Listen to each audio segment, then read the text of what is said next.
The evening was cold, the kind of chill that seeps through even the busiest of nights. Mission Valley Mall was alive with the hum of last-minute Christmas shoppers. The lights in the parking lot cast an artificial glow over rows of parked cars. For Alona Flint, it was the end of a long shift at Kathy Jean, her shoe store job, and she was ready to head home. At precisely 12:22 a.m., she clocked out, stepping into the night. She glanced at her phone, expecting a message from Giani, her fiancé. He was always reliable, always there to pick her up.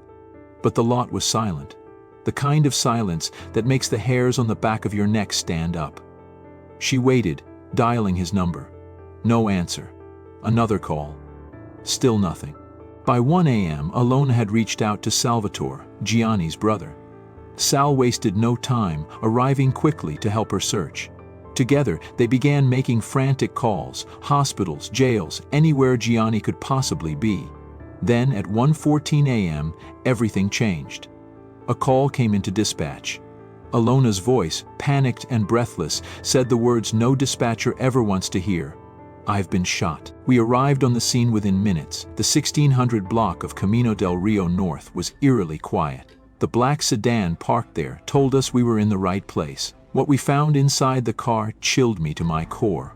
Alona was slumped in the passenger seat, her head tilted unnaturally, blood pooling beneath her. She had taken a gunshot wound to the back of the head. There was no pulse. Next to her, Salvatore. He was still alive, though barely. Blood soaked his shirt, evidence of multiple gunshot wounds. Paramedics rushed him to the hospital, but the prognosis was grim. The vehicle was an investigator's nightmare. No signs of struggle, no clear motive, and no immediate clues about the shooter. Witnesses approached as we began securing the scene. One claimed to have seen a man walking away from the car and getting into another vehicle, driving off into the night. Their descriptions were vague. Just a man, perhaps wearing tan pants, moving quickly. It wasn't much to go on, but it was something. The case became more baffling when we realized that Giani was missing. We initially questioned whether he could be involved, but nothing about the evidence pointed that way. He loved Alona. He loved his brother. Still, the absence of any word from him, coupled with the grisly scene, raised questions none of us wanted to ask aloud. As I scanned the area, I thought about the timing of the call. Just moments before Alona managed to get through to 911, she had been alive, coherent enough to place the call. The thought lingered. How close had we been to arriving before it was too late? That's the thing about these cases. Seconds can mean everything. The night deepened. The flashing lights of our cruisers a grim reminder of the tragedy that had unfolded. As evidence was collected at the scene, we could witness the disappearance of several bodies. As dust clouded the sky, such as the definition of drift would provide, such as the flashing casings from a .22 caliber weapon, faint tire tracks, fragments of shattered lives, it became clear we were standing at the edge of something far darker than we could yet see. When Salvatore passed away days later, the weight of the case grew heavier. Now, it wasn't just one senseless murder but two, and still, Giani was nowhere to be found. The family's anguish was palpable as they begged for answers. I remember their voices as they pleaded with the public for any information. "Johnny, if you're out there, please come home," his sister cried, her words cutting through the noise of the investigation. Forensic analysis of the scene began immediately, but with little to no physical evidence to tie anyone to the murders, frustration was mounting. Days turned into weeks, and then, on January 17th, everything changed again. The call came from Riverside, California, a green Toyota Camry parked outside a fast-food restaurant, emitting a foul smell that had drawn complaints from passers-by. By now, I'd been on enough cases to know what that smell meant. My colleagues opened the trunk and confirmed what I'd feared: a decomposing body. Running the plates confirmed the connection. The vehicle belonged to Giani Bader. And there he was, his lifeless form crammed into the confined space. Baking soda and air fresheners had been used in a feeble attempt to mask the stench. The killer's attempt at erasing his presence failed. A single gunshot wound to the head, just like the others. It was now a triple homicide. I stared into that trunk for longer than I should have, feeling the weight of the scene pressing against me. 3 lives stolen, 3 families shattered. The mall murders weren't just an isolated incident anymore. They were the beginning of a web of violence we had yet to unravel. For us, the hunt for answers had only just begun. The discovery of Giani Botter's body added a new dimension to the case. What had started as a mysterious double murder now included a third victim, and the implications weighed heavily on everyone involved. The evidence from the car scene in Riverside only deepened the enigma. The method of masking the smell, baking soda and taped air fresheners, suggested some level of planning, but the execution was clumsy, almost desperate. Whoever did this was methodical but not flawless. That was a critical detail. Our first step was to process the crime scene in Riverside, ensuring that no detail was overlooked. Bloodstains on the passenger seat told a grim story. Giani had likely been killed elsewhere and moved to the car post-mortem. The gunshot wound to the back of his head, consistent with the other victims, pointed to the same weapon, a .22 caliber. It wasn't much, but it was a thread we could follow. Back in San Diego, the atmosphere at the department was tense. The media frenzy surrounding the Mission Valley Mall murders had already painted the case as unsolvable.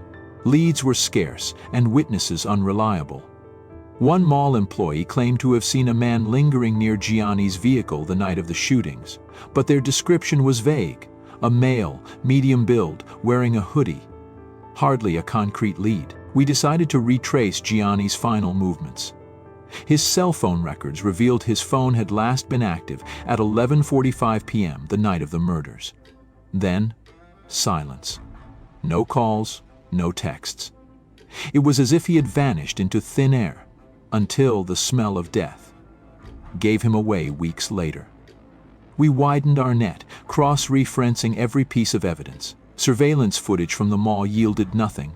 The cameras had been non-functional during the critical hours, a failure of technology that would haunt us. Witness interviews painted a conflicting picture of the events. Alona's panic 911 call and Sal's desperate attempts to save his brother were our only clear markers in the chaos. Then the break came. DNA evidence extracted from the air freshener tape in Giani's trunk was run through CODIS, the Combined DNA Index System. Less than 24 hours later, we had a match. The name attached to that profile sent ripples through our team. Carlo Mercado. Mercado wasn't on our radar. A 29-year-old man with no apparent connection to the victims, his name felt like a random puzzle piece that didn't belong. Yet the DNA evidence was irrefutable. Further digging into Mercado's background unearthed a disturbing pattern. Just months earlier, he had been stopped at an interior border patrol checkpoint in San Clemente. His vehicle had been loaded with weapons, a .22 caliber pistol with a threaded barrel, hundreds of rounds of ammunition, a homemade silencer, and an AR-15 style assault rifle. The cache of weapons was enough to make any seasoned investigator uneasy. Despite this alarming discovery, Mercado had been released that day. His DNA, however, was taken and entered into the system. Now, it was coming back to haunt him. Investigators worked tirelessly to connect the dots. Ballistics analysis confirmed what we feared. The .22 caliber pistol seized during Mercado's arrest matched the casings found at the Mission Valley Mall. This was no coincidence. It was our first concrete link between Mercado and the murders. As the pieces started falling into place, another troubling pattern emerged. Mercado's past was riddled with signs of aggression and manipulation. He had a history of staging minor accidents to extort money from other drivers. One incident involved an elaborate scheme where he crashed his motorcycle into the back of a truck, then sent threatening emails demanding thousands in damages. He was a man who thrived on control, and the triple homicide seemed like the ultimate extension of that. Finally, on June 20, 2014, we made our move. Mercado was arrested and booked. At first, he was defiant, adamantly denying any involvement in the murders. His lawyer echoed his claims, calling the evidence circumstantial.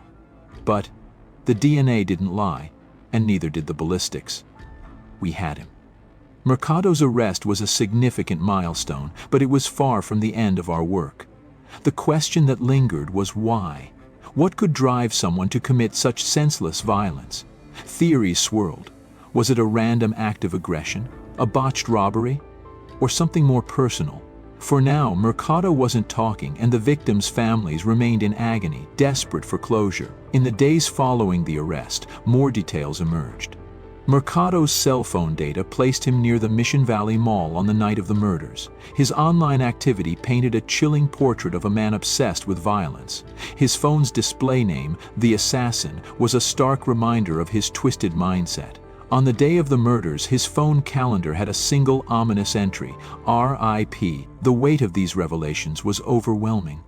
As an investigator, you learn to compartmentalize, to focus on the facts, but in this case, the senselessness of it all made that nearly impossible.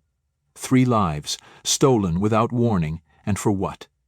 The question lingered, unanswered, as we prepared to take Mercado to trial. The courtroom was heavy with anticipation as Carlo Mercado sat motionless, his expression unreadable. The families of Alona Flint, Salvatore Bader, and Giani Bader filled the benches, their grief palpable. The prosecution was ready to paint a vivid and horrifying picture of the events that unfolded on Christmas Eve, 2013. A senseless act of violence that left 3 lives extinguished and countless others forever scarred. The trial began with the prosecution laying out its case. The assistant district attorney opened with the DNA evidence, the irrefutable link between Mercado and the crimes. A forensic expert took the stand, explaining how Mercado's DNA was found on the tape used to secure the air fresheners in Giani's trunk. The courtroom fell silent as the expert described how this evidence tied Mercado to the final resting place of the 3rd victim. Then came the ballistic analysis. The .22 caliber pistol seized from Mercado during his arrest was a match for the casings found at the Mission Valley Mall. The silencer, homemade but effective, had muted the shots that ended the lives of Alona and Sal, allowing the killer to escape into the night undetected.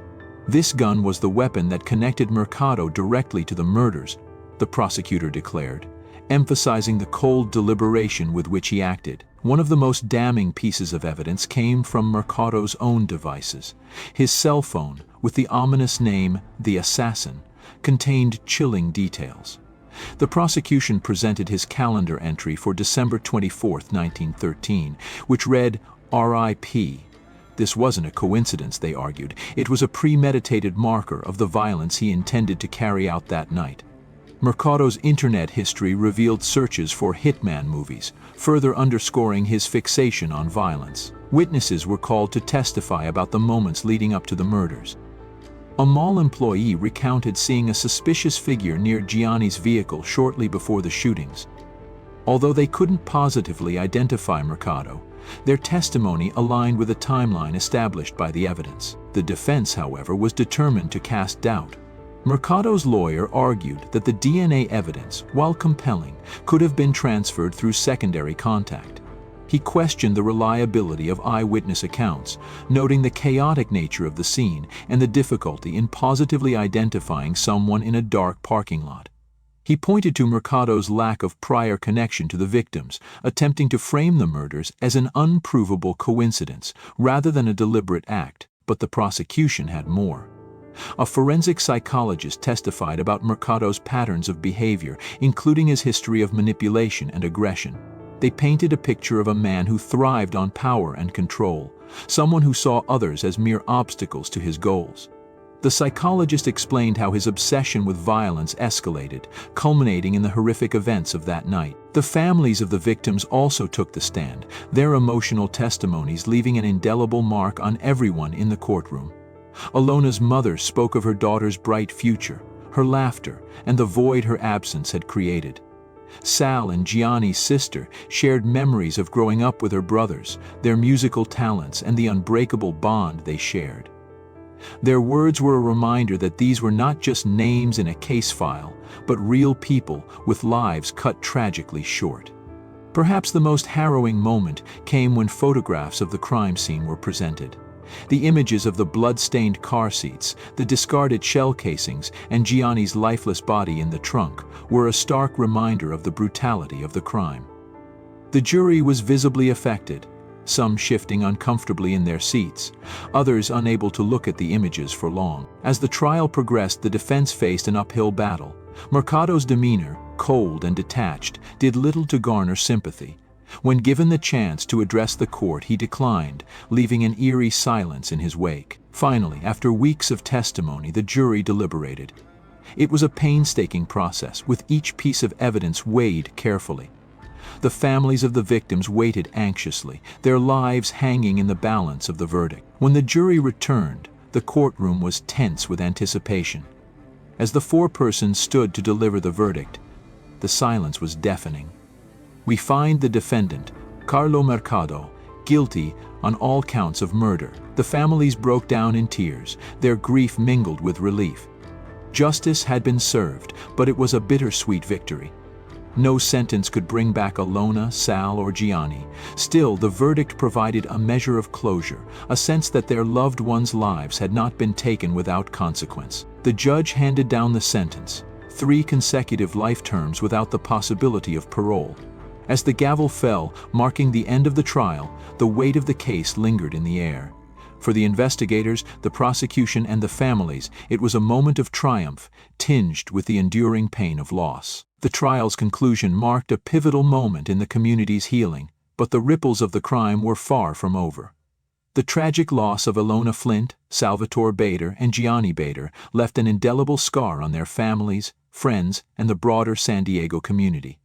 The haunting events of Christmas Eve 2013 would not be easily forgotten. The Mission Valley Mall, once a bustling hub of activity and joy during the holiday season, now carried a shadow of sorrow. Memorials sprang up near the parking lot where the crime occurred, with flowers, candles, and photographs left by grieving loved ones and strangers alike. The site became a place of quiet reflection, a stark reminder of how quickly and cruelly lives could be taken. Vigils were held across San Diego, drawing hundreds of attendees. Friends shared memories of Alona's infectious laughter, Sal's musical talent, and Giani's kind heart. Strangers who had never met the victims came to show solidarity, united by the senselessness of the tragedy. These gatherings brought some comfort to the families, who were touched by the outpouring of support, but struggled to move forward. Alona's mother, Inga, became an outspoken advocate for community safety. She worked tirelessly to raise awareness about the vulnerabilities in public spaces, pushing for improved security measures at shopping centers. Her campaign garnered attention, and soon legislation was being discussed to mandate better lighting, functional surveillance systems, and more visible security personnel in high-traffic areas. For the Bader family, the loss of 2 sons in a single night was an unfathomable tragedy. Their home, once filled with music and laughter, was now eerily silent. Antoinette, Sal, and Giani's sister, stepped into the role of caretaker for their grieving parents. She took on the emotional burden of preserving their brothers' legacies, keeping their memories alive through photos, videos, and stories. For Inga, the loss of her daughter was a wound that never fully healed. Alona had been her world, her pride and joy, and the void left by her absence was impossible to fill. She channeled her grief into action, establishing a scholarship fund in Alona's name to support young women pursuing careers in fashion, a tribute to her daughter's passion. The holidays became an especially painful time for all the families. Each Christmas was a stark reminder of what had been taken from them. They found solace in each other, leaning on shared memories and the bond forged through unimaginable loss. The randomness of the crime shook San Diego to its core. The idea that an ordinary trip to the mall could turn into a nightmare was a chilling realization for many. The public became more aware of their surroundings, more cautious in their daily lives. Parents held their children closer, and young people were more vigilant when going out. The case also sparked conversations about mental health and the dangerous intersection of untreated psychological issues and access to firearms. Mercado's history of erratic behavior, combined with his arsenal of weapons, was a glaring example of the systemic gaps in addressing these issues. Advocacy groups called for stricter gun control measures and better mental health resources, hoping to prevent future tragedies. The legal proceedings themselves highlighted the importance of forensic science in modern investigations. The DNA evidence and ballistic analysis were pivotal in securing Mercado's conviction. Law enforcement agencies across the state revisited their protocols, ensuring they had the tools and training necessary to handle complex cases like this one. Despite the conviction, questions remained. Why had Mercado chosen these victims? Was it truly a random act, or was there an underlying motive that had gone undiscovered? The lack of a clear answer left a lingering unease. While the families found closure in the verdict, the randomness of the crime was a chilling reminder of life's fragility. Investigators continued to examine similar cases, searching for patterns that might shed light on Mercado's actions. His refusal to express remorse or offer an explanation only deepened the mystery. He became a symbol of senseless violence, a cautionary tale for a society grappling with its darker impulses. For the families and the community, healing was a slow and ongoing process. They found solace in small victories: a new piece of legislation passed, a scholarship recipient excelling in their studies, or a quiet moment of peace in the midst of grief. The pain never fully subsided, but they learned to carry it with resilience and grace. In the end, the tragedy at Mission Valley Mall became a story not just of loss, but also of strength, unity, and the enduring power of memory. The victims' lives, though cut short, continued to inspire those who knew them, and even those who didn't. Their legacies served as a reminder to cherish each moment, to love fiercely, and to fight for a safer, kinder world. The courtroom was silent as the judge delivered the sentence: 3 consecutive life terms, without the possibility of parole. Carlo Mercado stood motionless, his face betraying no emotion as the words echoed through the chamber. For the families of Alona Flint, Salvatore Bader, and Giani Bader, the verdict was a bittersweet moment. Justice had been served, but it could never undo the horrors of that Christmas Eve, nor could it fill the void left by their loved ones. In her victim impact statement, Antoinette Bader spoke of the unbearable pain her family endured over the years. She described the silence that now filled their home, once alive with the sounds of her brother's music and laughter. 3 years have felt like 30, she said through tears. May God grant us the strength to grappling with their pain and anger. The Mission Valley Mall tragedy left an indelible mark on the community. The random and senseless nature of the crime forced many to reconsider their own safety and the fragility of life.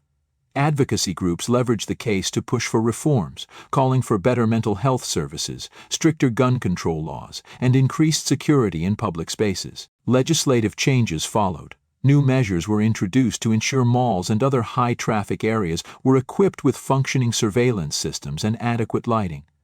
The tragedy became a case study for law enforcement agencies, emphasizing the critical role of forensic evidence in securing convictions. For the families of the victims, life after the trial was a delicate balance of remembrance and resilience. Each holiday season was a painful reminder of what they had lost, but they found solace in honoring their loved ones.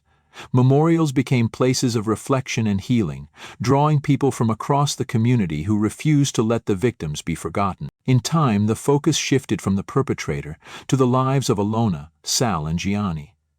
Their legacies became symbols of love, creativity, and kindness. Stories of their lives inspired others to cherish their own families, to live fully, and to create a world where such senseless violence might be prevented. As the years passed, the families carried their grief quietly, finding strength in their memories and the bonds they had forged through shared loss. The pain would never fully fade, but neither would the love they held for Alona, Sal, and Giani. Their lives, though tragically cut short, continued to impact those they left behind. The Mission Valley Mall murders were not just a story of loss. They were a story of resilience, justice, and the enduring power of love. As the community rebuilt, it carried with it the lessons of that dark night, vowing to remember the victims and to fight for a safer, kinder world. In this way, Alona, Sal, and Giani would live on, their spirits forever etched in the hearts of those who knew them.